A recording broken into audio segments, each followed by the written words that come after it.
Voy a empezar preguntándoles algo que a lo mejor a algunas de ustedes les ha ocurrido, pero en general cuando recibimos un regalo extraordinario, cuando de repente nos llega o a la casa, al trabajo o a donde estemos, a la escuela, un regalo muy impresionante, pero sin ninguna nota, sin ninguna tarjetita, un regalo anónimo, ¿cuál es nuestra reacción? Y el ejemplo típico es el de una joven soltera y que no tiene novio y que recibe un ramo espectacular. Imagínense que no nada más recibe uno, recibe otro en su casa, en su trabajo, en su escuela, y luego recibe otros regalos también muy impresionantes.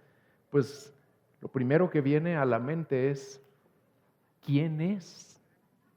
Y no nada más quién es, sino ¿qué desea?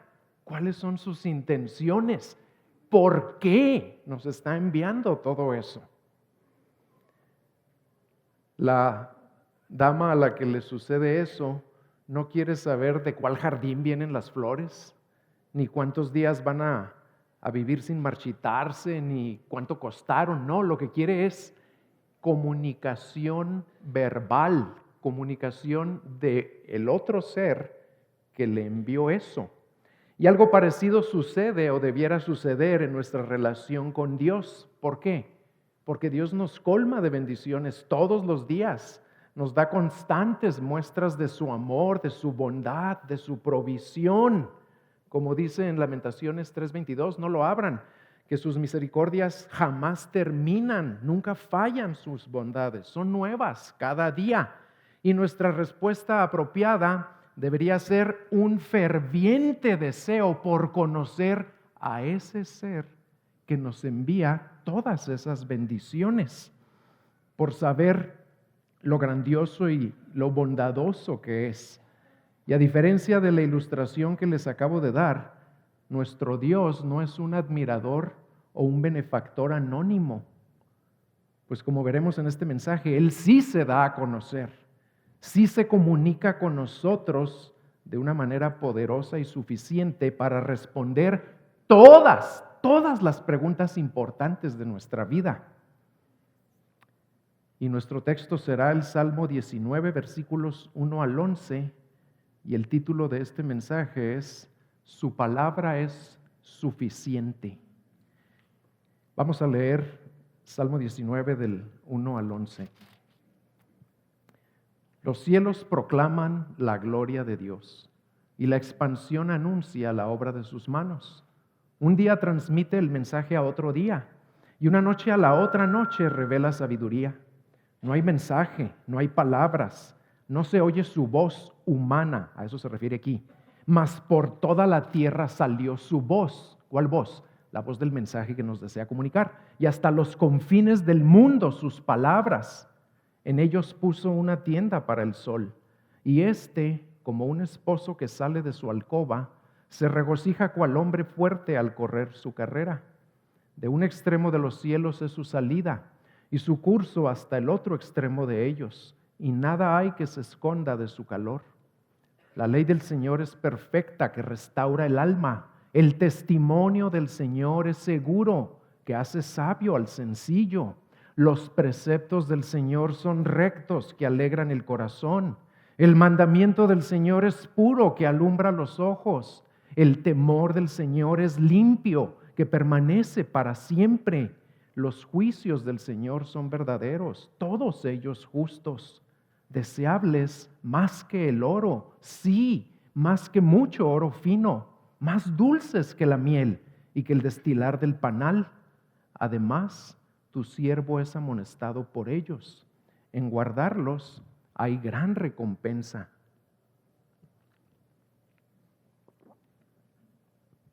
Mi primer punto de este texto es que Dios se nos revela de manera general a través de la creación, porque este salmo nos va a enseñar que Dios se revela de dos maneras. Ahorita vamos a ver la segunda, pero la primera es esta. Dios se nos revela a los humanos de manera general por medio de su creación. Y esto está en los primeros 6 versículos. El propósito por el cual Dios inspiró al rey David a escribir este hermoso salmo es mostrarnos que Él no es un Dios bueno y poderoso, pero distante, enigmático, imposible de llegar a conocer, sino que al contrario, es un Dios que se nos da a conocer, que se revela a las criaturas que hizo a su imagen y semejanza, porque Él desea que lo lleguemos a conocer como realmente es, para establecer una relación estrecha con nosotros, para tener una comunión íntima con nosotros que somos sus criaturas. Y este salmo nos enseña que la primera manera en la que Dios se nos revela es por medio del universo que Él mismo creó. Por eso dice ahí en los primeros 6 versículos, los cielos proclaman, y en la Reina Valera dice, los cielos cuentan, los cielos comunican y la expansión anuncia la obra de sus manos. La expansión es el firmamento, es el universo que nos rodea. Un día transmite el mensaje al otro día y una noche a la otra noche revela sabiduría. Y aquí les decía que no es una revelación o una comunicación en lenguaje humano, por eso dice no hay mensaje, no hay palabras, no se oye una voz humana, mas por toda la tierra sale la voz de lo que Él nos está comunicando por medio de esa creación, sus atributos y su grandeza, y hasta los confines del mundo sus palabras. Y luego continúa hablando de cómo puso al sol en el espacio y cómo el sol recorre un curso cada día, ¿verdad? A esta revelación en teología se le conoce como revelación general o natural, pues es una forma en la que Dios nos ha dado a conocer algo de cómo es Él y se lo da a conocer ¿a quién? A toda la humanidad, porque toda la humanidad puede ver el firmamento, toda la humanidad puede ver el cielo, toda la humanidad puede ver las obras grandiosas que Dios nos revela y la misericordia que tiene por nosotros a través de los elementos de la naturaleza. Y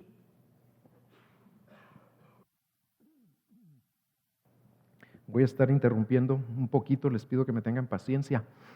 Y al hacer eso dice que los cielos proclaman y que el firmamento anuncia su gloria y la obra de sus manos, y toda la humanidad lo puede atestiguar. Y esta revelación es suficiente ¿para qué?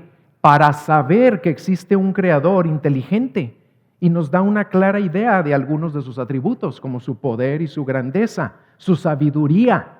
¿Por qué? Porque hay una sabiduría impresionante en el universo que nos rodea. Ahorita les voy a mencionar algunos aspectos.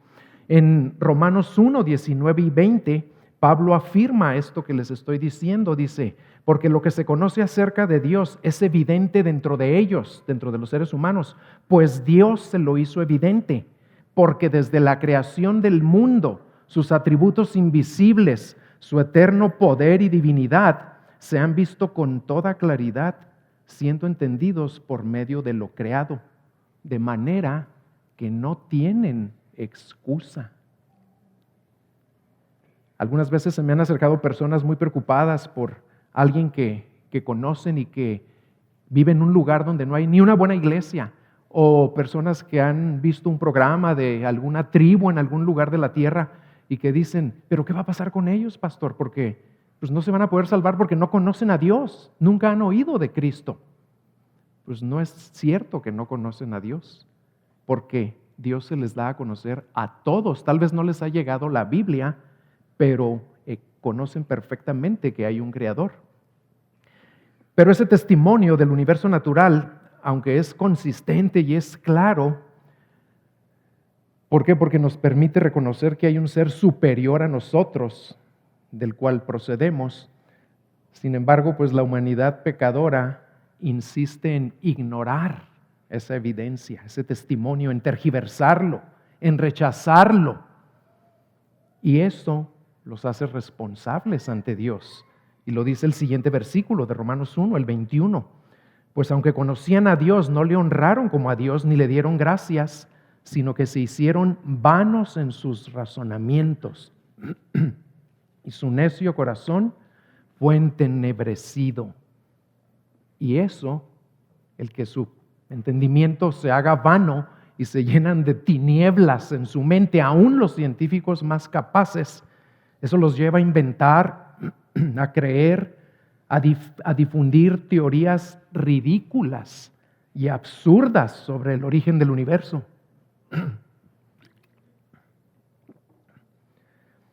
Les voy a dar un ejemplo.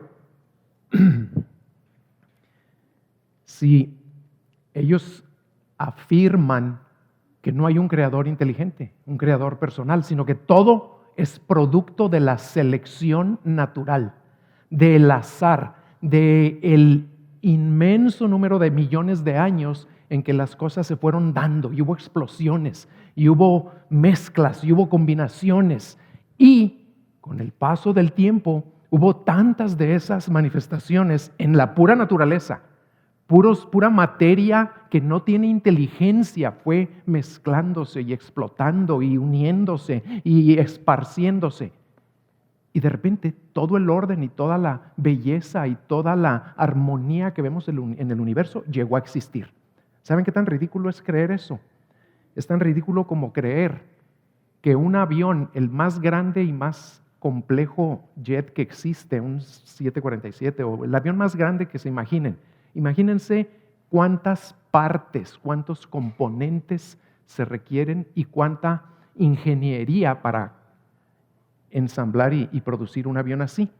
Bueno, creer lo que ellos dicen es lo mismo que creer que si juntamos todos los componentes, absolutamente todas las partes que se requieren para formar un avión, y los metemos en una bodega gigante, y luego prendemos un abanico igual de gigante para estarlos ahí meneando y haciendo volar, tarde o temprano paramos el abanico, entramos y va a estar el avión perfectamente formado. Eso es lo que ellos creen. Y ese es un ejemplo que se queda corto.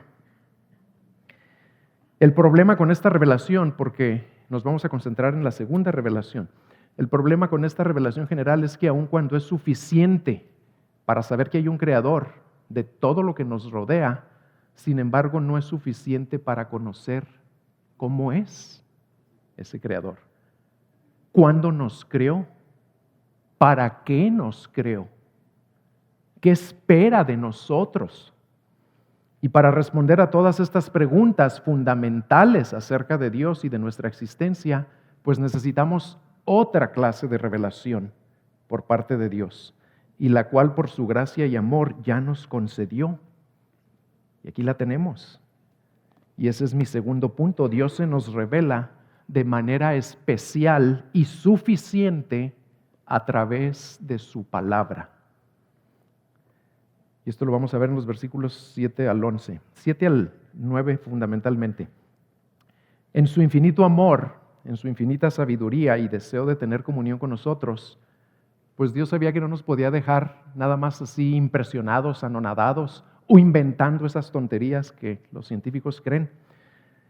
Y se nos dio a conocer de una manera mucho más profunda, mucho más detallada, usando nuestro lenguaje, comunicación humana, verbal, de manera que lo pudiéramos entender claramente. ¿Y saben cómo lo hizo? Lo hizo a través de este precioso y maravilloso libro, el único libro inspirado por Dios en su totalidad. No nada más hay partes inspiradas, todo, absolutamente todo es inspirado por Dios. Así dice 2 Timoteo 3:16, porque toda la escritura es inspirada por Dios y útil para enseñar, para redarguir, para corregir, para instruir en justicia. Y en los siguientes versículos de este salmo, que es la más excelente declaración concisa que existe en cuanto a la suficiencia de la palabra de Dios, vamos a ver qué atributos posee y la significancia, la importancia que tienen esos atributos para nosotros, porque aquí tenemos absolutamente todo lo necesario para los asuntos más importantes de nuestra vida. Todo aquí está. Lo que hace el salmista en los versículos 7 al 9 es mostrarnos varios atributos de la palabra de Dios y su efecto. Y luego nos habla de cómo responde una persona que de veras cree lo que Dios dice acerca de su palabra. Vamos a ver cuáles son esos atributos. Versículos 7 al 9. Pero antes de leerlos, déjenme decirles esto. Al hacer estas declaraciones, David usa 6 maneras de referirse a la palabra de Dios, pero se está refiriendo a lo mismo, a la revelación que Dios nos dejó aquí en la Escritura, y le llama ley del Señor, testimonio del Señor, precepto del Señor, temor del Señor, juicios del Señor, pero todo lo que está diciendo es en relación a la palabra de Dios. Entonces no se pongan a pensar, eso es nada más de los 10 mandamientos, eso es nada más del testimonio de esto, o eso es del precepto aquel. No, está hablando de la palabra en general. Y dice así, la ley del Señor, versículo 7, la ley del Señor es perfecta, que restaura el alma. El testimonio del Señor es seguro, que hace sabio al sencillo. Los preceptos del Señor son rectos, que alegran el corazón. El mandamiento del Señor es puro, que alumbra los ojos. El temor del Señor es limpio, que permanece para siempre. Y los juicios del Señor son verdaderos, todos ellos justos. Vamos a ver uno por uno estos atributos y el efecto que producen en nuestras vidas. La ley del Señor es perfecta, que restaura el alma. Esto significa que la Escritura es la suma de lo que Dios ha revelado para instruirnos en cuanto a lo que creemos, que es nuestro credo, lo que somos, que es nuestro carácter, y lo que hacemos, que es nuestra conducta. Aquí tenemos todo lo necesario para esas 3 áreas que definen nuestra vida. Perfecta significa completa, absolutamente suficiente, o como lo dijo cierto autor, quiere decir que a la Escritura no le falta nada para estar completa, para ser lo que debe ser. Ya está completa como la revelación de la verdad divina. No hay nada esencial que el hombre deba saber que no se encuentre en ella. Les voy a repetir esa frase. No hay nada esencial que tú y yo debamos saber que no lo encontremos en este precioso libro. Nada. Si solo creyéramos esto, es lo primero que nos dice, todavía falta mucho más. Pero con creer nada más esto, que este libro es perfecto, completo, absolutamente suficiente para todo lo esencial en mi vida y en tu vida, si lo creyéramos de todo corazón, no necesitaríamos leer más y le daríamos a este libro la prioridad más alta en nuestras vidas. Y esta perfecta ley o palabra de Dios, cuando dice que restaura el alma, lo cual también se puede traducir como convierte el alma, así lo traduce la Reina Valera, o mejor aún, transforma el alma, el corazón, lo que eres por dentro, tu ser interior, significa que es tan poderosa y suficiente que puede convertir a alguien en exactamente la persona que Dios quiere que llegue a ser esa persona. La palabra de Dios es más que suficiente para transformar por el mensaje que contiene. ¿Y saben cuál es ese mensaje? El mensaje del Evangelio. Es más que suficiente para, por medio de ese mensaje, restaurar o transformar al más vil pecador. Y David mismo era un testimonio viviente de esa verdad, porque cometió algunos de los crímenes más atroces que vienen en toda la Biblia. Pero este libro lo transformó.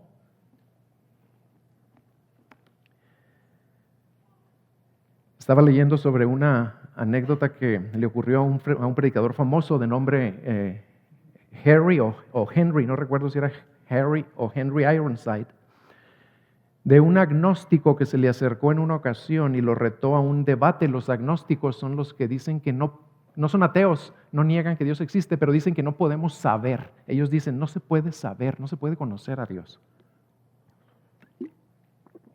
Y lo retó a un debate sobre el agnosticismo. Y el doctor Ironside le dijo, muy bien, acepto el debate, pero con una condición. Usted tráigame ahí al debate a un hombre cuya vida era una vida totalmente perdida, un adicto, un vago, un depravado, y su vida fue transformada por el agnosticismo. Y luego tráigame a una mujer, a una nada más, que también vivía una vida de total perdición, tal vez una prostituta, y que también su vida fue transformada por el agnosticismo, y me la trae. Y yo le voy a llevar al debate 50 hombres que vivían vidas absolutamente perdidas y que fueron transformados por el mensaje de este libro. Y le voy a llevar a 50 mujeres que también vivían vidas disolutas y que también fueron transformadas por el mensaje de este libro. Y luego con mucho gusto tenemos el debate. Pues el debate nunca se llevó a cabo, ¿verdad? Y la pregunta para nosotros es, ¿crees tú realmente que este libro es poderoso y suficiente para todo lo esencial en tu vida? Y si lo crees, ¿qué tanto está transformando tu vida esta suficiente y poderosa palabra de Dios?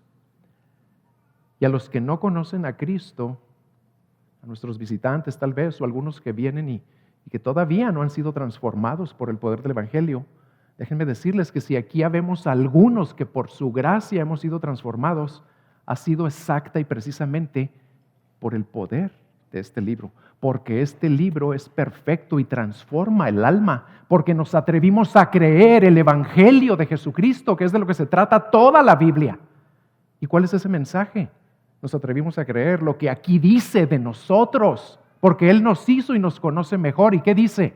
Que somos pecadores, que somos rebeldes, perdidos y merecemos el juicio de Dios y no hay manera humana de salvarnos. Pero también dice que Él, sabiendo que nos íbamos a perder todos, mandó a su único hijo a morir en una cruz para pagar por nuestros pecados y que los que se arrepientan y le entreguen su vida a ese Salvador que vino a morir en la cruz, serán transformados. Si alguien aquí no ha sido transformado todavía por esta perfecta palabra de Dios, lo invito a que al final del servicio venga aquí al frente, pase a hablar con alguno de los pastores o conmigo y con mucho gusto los ayudaremos. Segundo atributo, el testimonio del Señor es seguro, que hace sabio al sencillo. Esto se refiere a que la Escritura es el testimonio invariable, inconmovible y absolutamente confiable en cuanto a quién es Dios y qué demanda de nosotros, de ustedes y de mí y de toda la humanidad. Y por ser eso, un testimonio absolutamente confiable y seguro, constituye el único fundamento sobre el cual debemos edificar nuestras vidas y nuestro destino eterno. No hay otra piedra, otro cimiento, otro fundamento en el cual podamos tener una esperanza segura en cuanto a la eternidad más que la verdad contenida en este libro. No hay más. Tan importante es esto que aún Pedro, cuando escribió su segunda carta y estaba reflexionando acerca de tal vez el evento más sobrenatural y maravilloso que vivió en su vida terrenal, cuando se transfiguró el Señor Jesucristo delante de él y de Juan y de Jacobo, ¿saben qué dijo Pedro? Estaba hablando de que él vio a Cristo en su gloria, escuchó la voz del Padre y vio a Elías y a Moisés platicando con él. Y aún al estar pensando y reflexionando en eso, en segunda de Pedro 1:19, Pedro dice, y así tenemos la palabra profética más segura, a la cual hacéis bien en prestar atención como a una lámpara que brilla en lugar oscuro. ¿Y saben cuál es esa palabra profética más segura? Es este libro. Lo que Pedro declara aquí es crucial. Lo debemos entender perfectamente. ¿Por qué? Pues porque si no lo hacemos, vamos a vivir en confusión, en desánimo, en debilidad y en muchas otras consecuencias. ¿Por qué? Porque no le damos a la Escritura la prioridad que debe tener. Y muchas personas prefieren darles a las experiencias bonitas con Dios una mayor prioridad que a la Biblia. Pedro aquí afirma que el testimonio de esta palabra, lo que Dios ya habló aquí, no lo que habló por medio de un profeta, o no lo que habló por medio de un predicador de la televisión, o no lo que habló por medio del pastor de la iglesia más grande del mundo, o del libro más vendido en las librerías cristianas. No, lo que habló aquí, dice Dios por medio de Pedro, porque es Dios el que inspiró a Pedro. Lo que nos habló en esta palabra escrita es una confirmación más segura y convincente de la verdad de Dios que lo que él personalmente había visto y oído durante la transfiguración del Señor Jesucristo. ¿Y por qué resalto esto, hermanos? Pues porque en nuestros días abundan pastores y maestros que enseñan algo contrario a esto, que le dan a las experiencias personales, a los milagros o a las palabras proféticas mayor importancia o autoridad que a la palabra profética más segura, que es la Biblia, la Escritura, la revelación escrita que Dios nos dejó en este libro. Pedro apoya su fe en un fundamento más seguro que cualquier milagro, que cualquier prodigio, que cualquier experiencia. Pedro vio a nuestro Señor resplandecer en toda su gloria y escuchó la voz del Padre hablándole. Y fue deslumbrado por esa visión celestial, porque fue una visión incomparable, indescriptible. Pero al reflexionar sobre esa experiencia, y tal vez con el corazón latiéndole muy fuerte, nos dice exactamente lo mismo que David nos había dejado por escrito 1000 años antes y que les acabo de leer. Tenemos la palabra profética o el testimonio del Señor más seguro que cualquier milagro o experiencia, y es este libro. ¿Por qué ambos declaran lo mismo? Con 1000 años de diferencia nos dicen exactamente lo mismo. El testimonio escrito de Dios es lo seguro, es lo firme, es lo inconmovible. ¿Por qué creen que nos dicen lo mismo? Pues primero que nada porque es la verdad y porque ambos fueron guiados por el mismo Espíritu Santo a dejarnos esa verdad por escrito, como Pedro lo dice ahí en su segunda carta también, en el versículo 21. Pues ninguna profecía, y aquí profecía no se refiere a que me digan qué va a pasar en el futuro, no.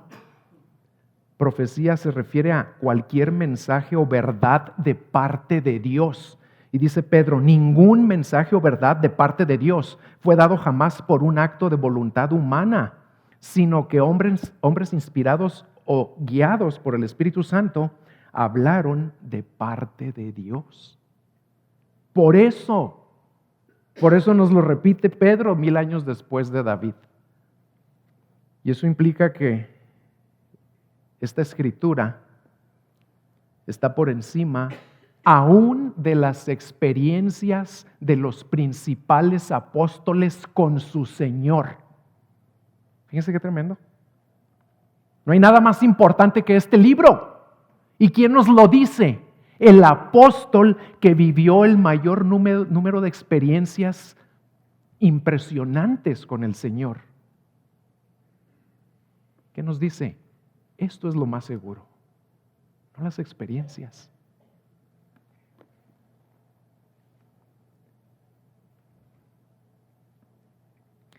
De hecho, aquí hay algo adicional y muy interesante, miren.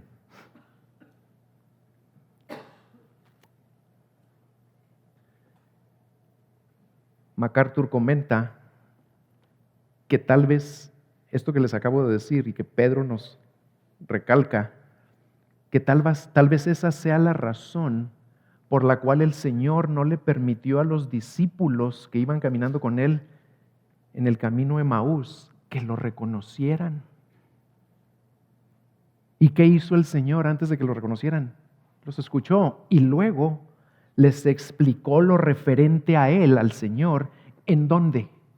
En todas las Escrituras. Antes de dejar que se impresionaran porque estaban viendo al Cristo resucitado. ¿Qué hizo? Les dijo, vayan al testimonio más seguro. Vayan a lo que no cambia, a lo que es la verdad absoluta, inconmovible. Y les explicó lo que dice esa verdad, ese libro de Él, porque todo el libro se trata de Él. En las Escrituras les abrió su entendimiento por medio de la Biblia. Y después de eso, permitió que lo reconocieran.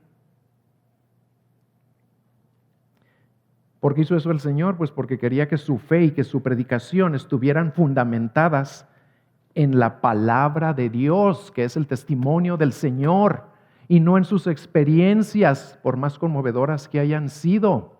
Y si eso, hermanos, si eso se aplica a los apóstoles, ¿cuánto más a ustedes y a mí? ¿Cuánto más debemos nosotros anhelar llenarnos de esta palabra en lugar de andar buscando experiencias bonitas o conmovedoras que me mueven las emociones nada más, pero que no transforman mi vida? ¿Y qué dice enseguida? Dice que esta palabra segura, este testimonio seguro, hace sabio al sencillo.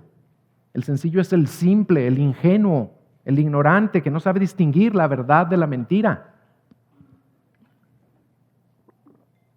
La palabra de Dios lo hará sabio, no en el sentido de únicamente aumentarle su conocimiento, sino en el sentido de que lo va a entrenar en el arte de aplicar las verdades de esta escritura que irá conociendo a todas sus circunstancias. La palabra de Dios transforma una mente sin discernimiento en una mente capaz de discernir y aplicar la verdad a todas las áreas de su vida. ¿Qué prioridad tiene este testimonio seguro del Señor en tu vida? ¿Buscas más llenarte de ella que tener experiencias bonitas con el Señor? ¿Quisieras tener mayor sabiduría, mayor discernimiento en algún área de tu vida? Pues todos diríamos que sí. Pues esa sabiduría y ese discernimiento están a tu alcance si te llenas de este libro. Tercer atributo. Los preceptos del Señor son rectos, que alegran el corazón. Los preceptos del Señor son los principios divinos que nos dejó en su palabra para forjar nuestro carácter y dirigir nuestra conducta. Él nos creó y Él sabe cómo hemos de vivir para darle gloria. Y por eso nos ha dado aquí en la Escritura todos los principios que necesitamos para vivir de una manera que le agrade y de una manera que nos lleve a cumplir ¿qué? Sus propósitos. Y sus principios, sus preceptos son rectos en el sentido de que siempre nos guiarán por el camino de la verdad al atravesar el laberinto de esta vida. Su palabra nos marca o nos indica inequívocamente la senda por la que hemos de andar. Si quieres que a tu vida se aplique esa frase famosa que usamos aquí los mexicanos, no tiene pierde. Pues ¿sabes cuál es la única manera de que tu vida no tenga pierde? Que te mantengas viviendo de acuerdo a los preceptos y principios que ya nos dejó el Señor aquí en su palabra. Si sabemos que esos preceptos siempre nos conducen por la senda correcta de la vida, eso nos va a alegrar el corazón. Por eso dice ahí que alegran el corazón, nos causan gran gozo. Y les voy a explicar esto con una experiencia que tuve yo mismo y que a lo mejor ustedes la han tenido. El gozo al que se refiere aquí es el gozo que uno encuentra después de haber estado perdido en algún lugar.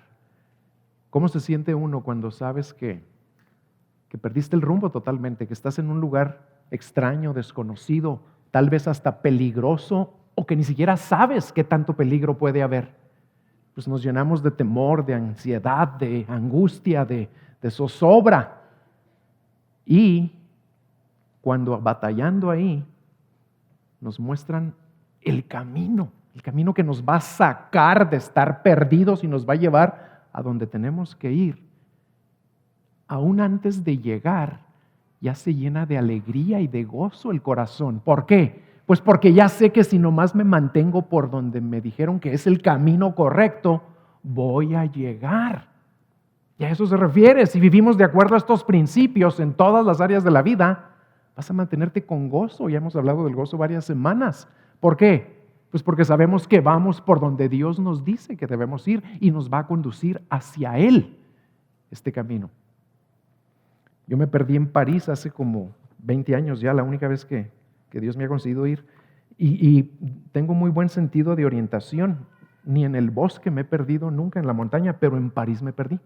¿Por qué? Porque me fui ya de noche, llegamos ya tarde y nos dieron unas horas libres en el tour y me fui a conocer la Torre Eiffel luego.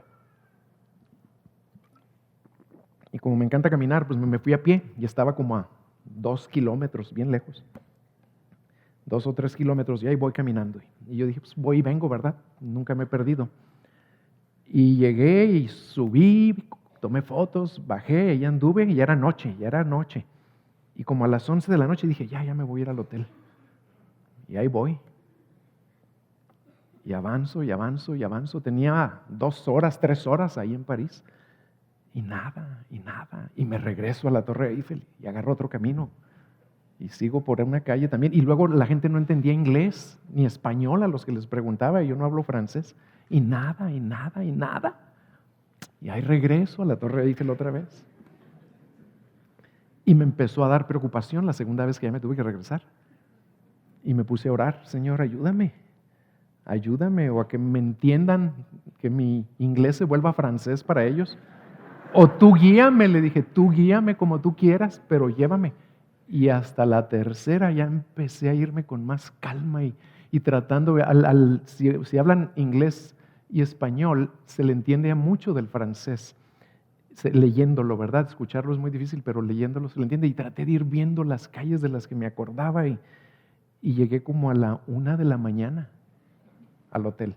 Pero cuando empecé a reconocer los primeros nombres de calles y edificios, viene este gozo al corazón. Dije, ya estoy en el camino que debo estar. Y ya nada más me tengo que mantener en él. Así es en la vida. Si tú has perdido el rumbo y estás en depresión, en ansiedad, en temor, en angustia, en cualquier área de tu vida, ¿sabes por qué lo has perdido? Pues porque ya te apartaste de estos preceptos. Ya te apartaste del camino que Él nos marca aquí. ¿Y qué tienes que hacer? Regresa aquí. Y vas a encontrar el camino y va a venir alegría a tu corazón. El rey David siempre recurría a la palabra de Dios para encontrar ayuda cuando estaba desalentado o atribulado.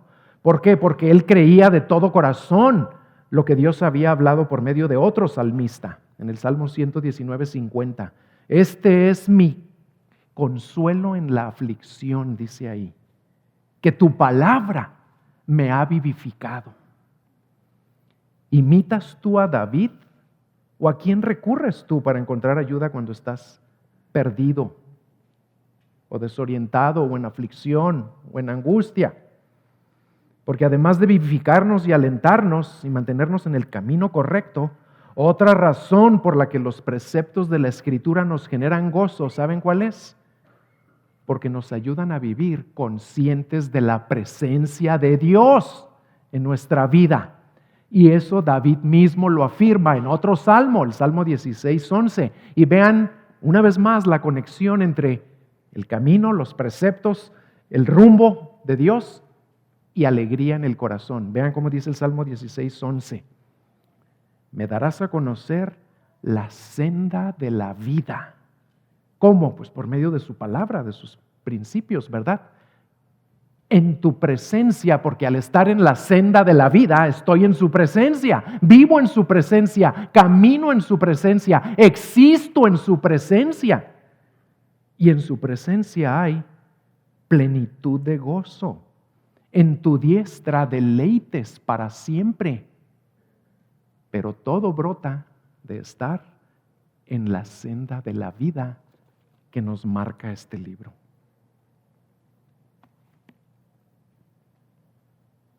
¿Qué tanto gozo hay en tu vida?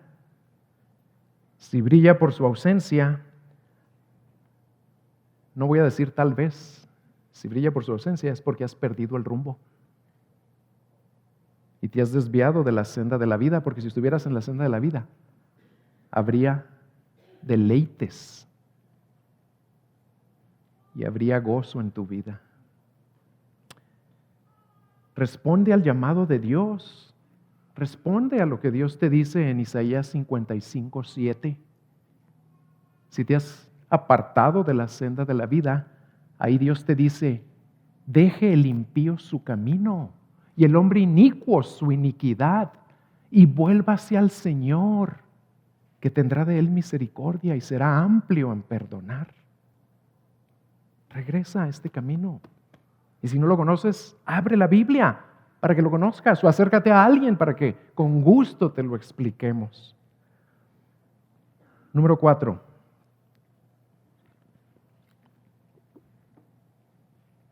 El mandamiento del Señor es puro, que alumbra los ojos.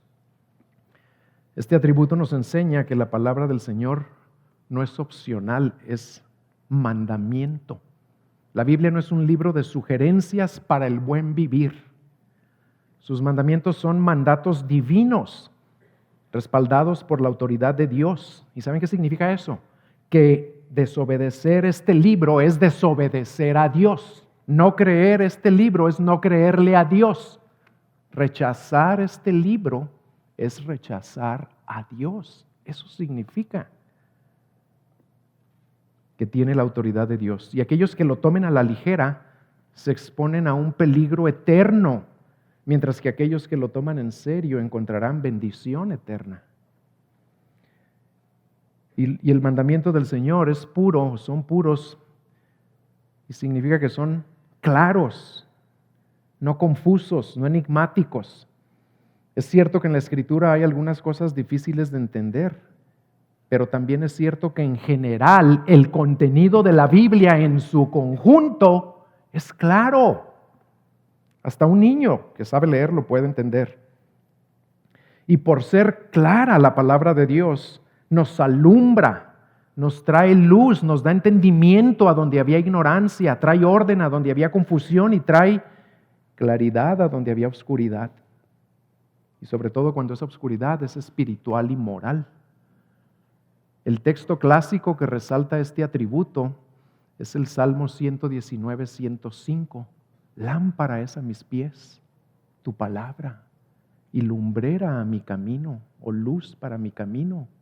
En medio de la creciente confusión y obscuridad espiritual y moral que nos rodea. ¿Y por qué digo creciente? Pues porque nada más lean, vean, escuchen cómo está el mundo y cómo se está poniendo cada día peor.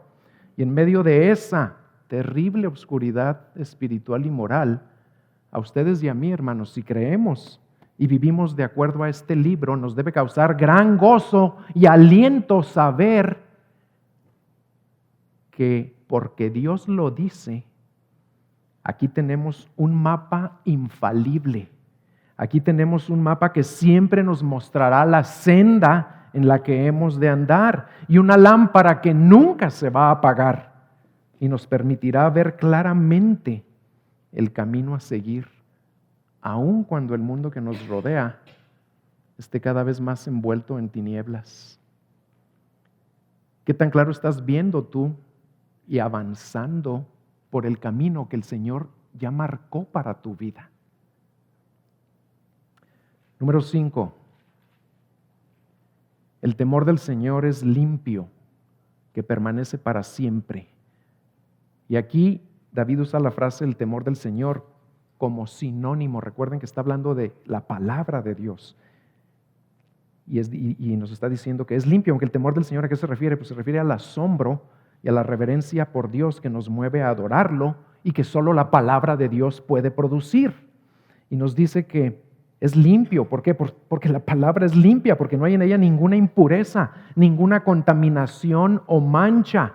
La Escritura es un fiel reflejo del carácter de Dios y como tal No existe en ella ningún mal, ninguna corrupción, ningún error, ninguna imperfección.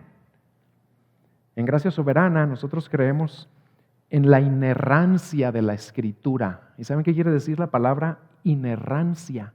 Que en sus manuscritos originales todo lo que la Biblia dice o enseña o afirma corresponde a los hechos. En otras palabras, la Biblia siempre nos dice la verdad en todo aquello de lo que habla. Hasta cuando el diablo habló, aquí nos dice qué dijo el diablo, aunque lo que el diablo habló no es la verdad. Pero aquí está, ¿por qué? Porque lo habló. ¿Y para qué está? Para que nosotros sepamos quién lo habló y lo rechacemos. Y por ser absolutamente limpia y sin defecto, la Escritura permanece para siempre, pues ya es eterna e inalterablemente perfecta. Y hacerle cualquier cambio o modificación solo introduciría imperfección en ella. ¿Por qué? Porque lo perfecto no necesita cambiar. Si cambia es porque o no era perfecto o ya deja de ser perfecto. El Señor Jesucristo dijo: el cielo y la tierra pasarán, mas mis palabras no pasarán. Y esta declaración significa que la Biblia es permanente, es inmutable y por lo tanto es relevante para toda persona a lo largo de toda la historia. Qué triste, qué gravoso debe ser para Dios el escuchar a muchas personas decir calumnias cuando afirman que la Biblia ya es obsoleta para una sociedad tan educada, tan moderna, tan avanzada como la nuestra. O decir que en un futuro no muy lejano la Biblia será completamente olvidada, como se atrevió a decirlo un filósofo francés del siglo XVIII que se apellidaba Voltaire. ¿Saben qué dijo Voltaire? Dijo: 100 años después de que yo me muera, ya nadie va a tener Biblias. Y las únicas Biblias que se van a encontrar van a estar en las colecciones de libros raros en las bibliotecas. Y luego se atrevió a decir algo más, porque era, además de ignorante, muy arrogante.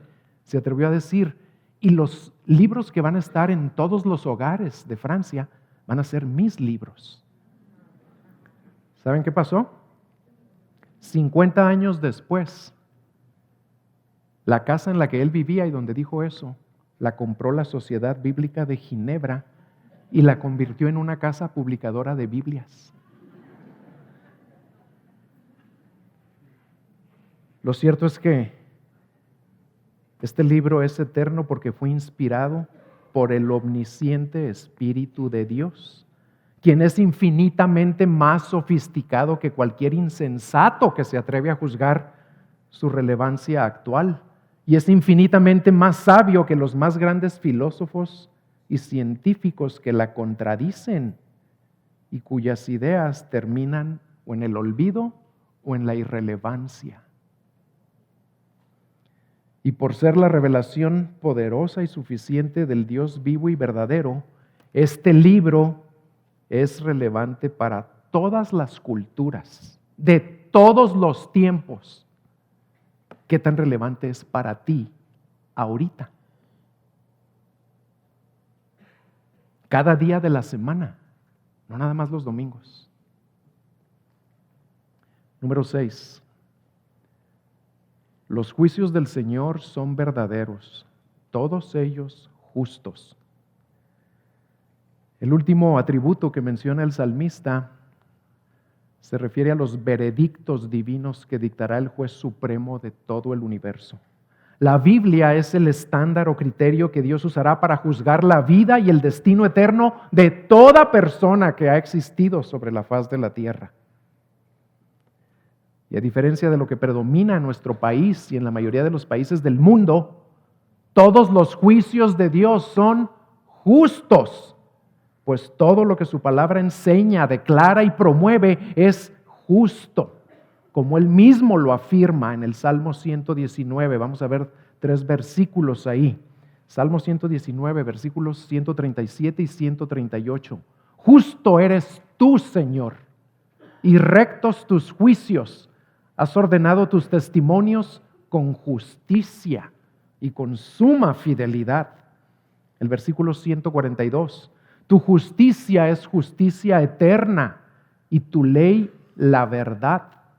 Y el 160, no sé si se los di, pero dice así: la suma de tu palabra es verdad y cada una de tus justas ordenanzas es eterna.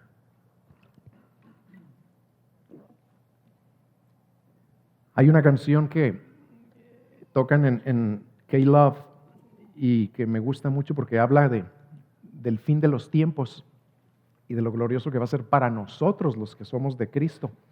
Y dice algo así, dice: y esto, hablando de estos tiempos, y esto va a tener un final glorioso. Tú nada más espera, observa y te asombrarás.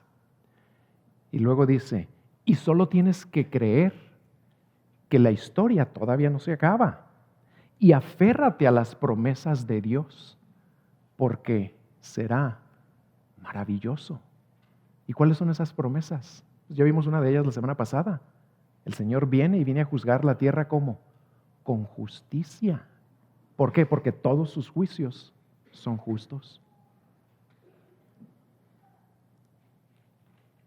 ¿Cuál debe ser la respuesta de una persona que cree todo lo que acabamos de escuchar? Todo lo que Dios mismo afirma acerca de su palabra y que ya experimentamos en nuestras vidas, muchos de nosotros, y lo hemos experimentado por años.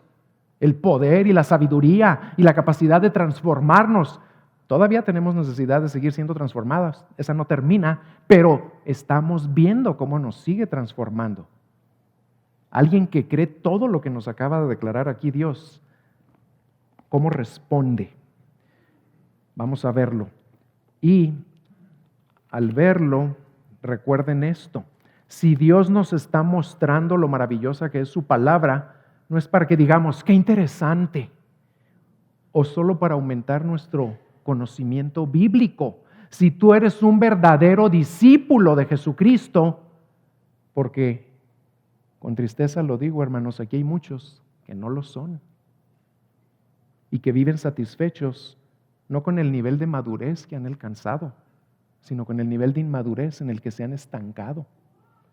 Pero si tú eres un verdadero discípulo o anhelas serlo, Dios te llama a responder a todas estas verdades de la palabra, como respondió el salmista en los versículos 10 y 11, con profundo aprecio y sumo deleite. Cuando David comprendió lo maravillosa y poderosa y suficiente que era la palabra de Dios, exclamó así en los versículos 10 y 11: deseables son más que el oro, que tus palabras, Señor. Sí, más que mucho oro fino y más dulces que la miel y que el destilar del panal. Y además, tu siervo es amonestado con ellos. En guardarlos hay gran recompensa. Si de veras creemos lo que Dios nos ha dicho acerca de su palabra, la Biblia será para nosotros como lo fue para David, nuestro más valioso y precioso tesoro, infinitamente superior a todas las riquezas que este mundo nos pueda ofrecer. Dios mismo lo repite como 4 veces a lo largo del libro de Proverbios, refiriéndose a la sabiduría. ¿Y de dónde viene la sabiduría? Pues viene de este libro. En Proverbios 3:13 dice: bienaventurado el varón que halla la sabiduría y que obtiene la inteligencia. ¿Por qué? Porque su ganancia es mejor que la ganancia de la plata y sus frutos más que el oro fino. Y luego agrega algo más preciosa es que las piedras preciosas. Y todo lo que puedes desear no se puede comparar a ella.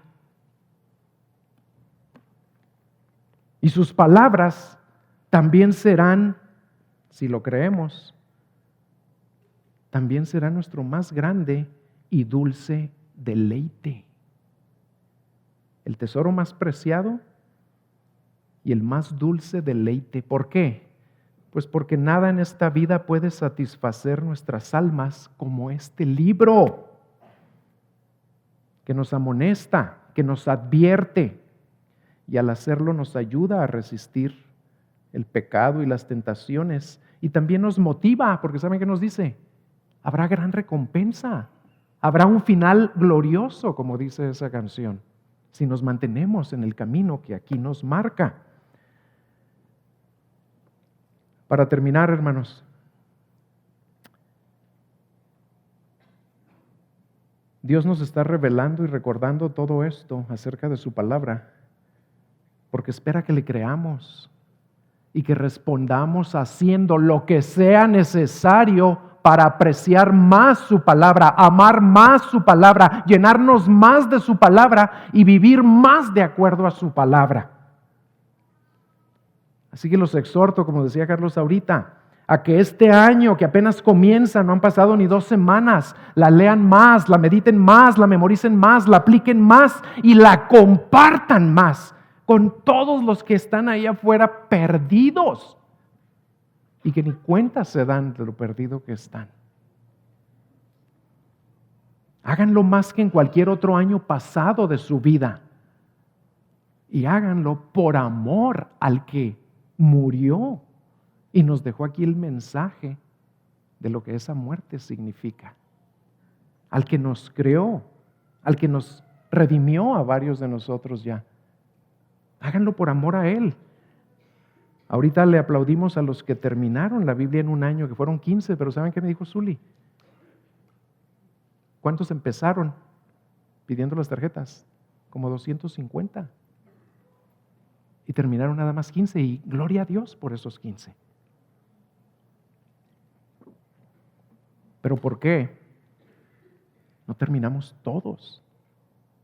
Si es lo más maravilloso que existe, ¿por qué no la leemos todos los años de nuestra vida y nos empapamos y nos enamoramos y nos obsesionamos con ella? Es la única obsesión que el Señor permitiría en tu vida. La única. Y voy a concluir con una anécdota que le sucedió a John MacArthur y que menciona en uno de sus libros. Dice que tiene un amigo que posee una colección de Biblias antiguas y una de ellas viene del siglo IV. Pero la favorita de MacArthur es una del siglo XVI, impresa en Inglaterra. Cuando fue a la casa de su amigo y se las estaba mostrando, él tomó esa Biblia en sus manos y al hojearla, vio que una tercera parte de la Biblia estaba manchada de sangre. Y era la sangre de su dueño original. ¿Por qué? Porque en ese siglo reinó en Inglaterra una terrible mujer que le apodaban Bloody Mary, María la Sanguinaria, que odiaba a los discípulos de Cristo y mandó matar a miles. Y les ordenaba a sus soldados que cuando mataran a los creyentes, si tenían ahí sus Biblias, que agarraran la Biblia y la embarraran de la sangre de los que acababan de matar. MacArthur la examinó a fondo, dice que la estuvo hojeando toda y pudo ver que estaba gastada por el uso que se le dio. Tenía manchas de agua, tal vez de lágrimas, secciones más desgastadas que otras, tal vez las que contenían sus pasajes favoritos del dueño. Era obvio que esta Biblia fue la posesión más valiosa de esa persona y en ella estaba su sangre para demostrarlo. Lo más probable es que a ti y a mí Dios no nos pedirá derramar nuestra sangre, pero sí te pedirá sacrificar otras cosas que por lo general son vanas, son triviales y hasta perjudiciales. Y te pedirá hacerlo para demostrar que su palabra es tu más valiosa posesión. ¿Estás dispuesto a hacerlo? ¿Por amor al que derramó su sangre por tus pecados? Deja que el Espíritu Santo te muestre qué es lo que debes sacrificar. Y empieza a hacerlo hoy mismo, que hay tantas distracciones en la televisión y en los cines. Hoy mismo empieza, para que muy pronto de tu corazón brote el mismo anhelo con el que David concluye el Salmo 19. Sean gratos, le dice David al Señor, sean gratos los dichos de mi boca y la meditación de mi corazón delante de ti, oh Señor, roca mía y redentor mío. Y para que eso se vuelva una realidad en tu vida, es indispensable que te llenes de su palabra.